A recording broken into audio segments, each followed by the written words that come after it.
Hanang bayiha ba kay yagit kay mamorma. Nanimaho na lamang singot. Taga-bukid man na siya. Nang bayiha kay hilumon kaayo.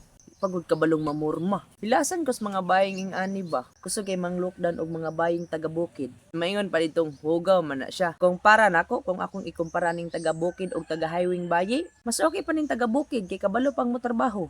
Hanas pagtrabaho kaning taga-highway, dili manuan tanan pero kadalasan gyud akong nakitaan nga puro ra pagwapa, pasiksi, pangayog kwartas mama, salig ginikanan, mangisog pag og dili tagaan. Mani akong nabantayan ba? May ras pulo pagwapa. Nya kaning taga-bukid nga bayi, kung inyo na siyang obserbaran, hanas kay nas trabaho.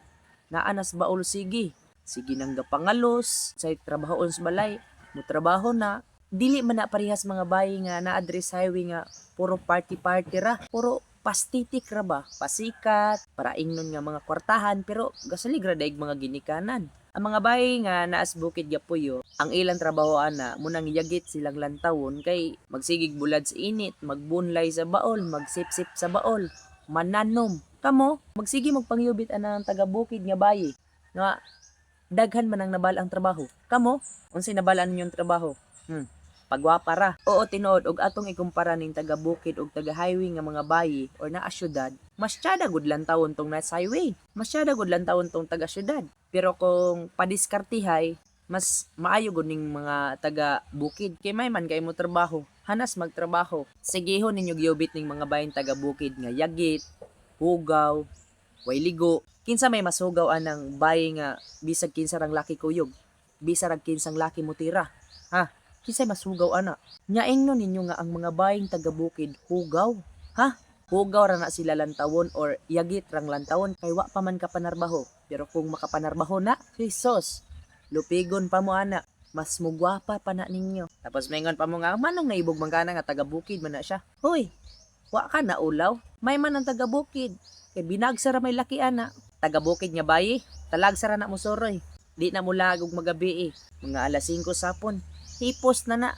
Di na masigsuroy-suroy ang asa pang balay mo adto. Di po na hilig og bisag kinsang laki kay mahadlok po na silag laki mo dool.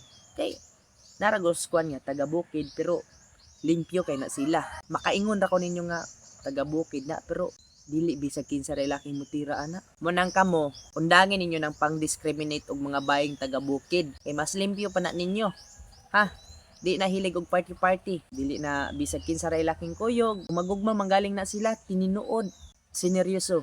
Ang mga baying taga-bukid, dili na sila mubiga-biga og sayo. Dili pareha nang naa sa highway or na-address ubos nga 12, 13, 14 wa na. Unsay gi problema? Uyab-uyab, gugma-gugma, muhilak, kay gibiyaan sa uyab. Baying taga-bukid, ing anang edad, wala trabaho. Singga kuyog sa baol. Yaingnon ninyong hugaw. Nga kaning mga bata diri gani sa highway nga di manuan tanan pero kadaghanan yun ni. Kada asa ang disko tuwa, laing-laing lugar, lain-lain pong laki kuyog. Nya moingon pa mga ang mga bayi daw taga-bukid hugaw. Kamo siguro. Kamo gani ayaw ninyong ipamahid ang inyong hugaw sa mga bayin taga-bukid. Kay mas respetado para sila sa ilang kaugalingon kaysa ninyo. Naay delikadisa ug respeto sa kaugalingon. Dili pareha ninyong bisarag kinsang laki kuyugan.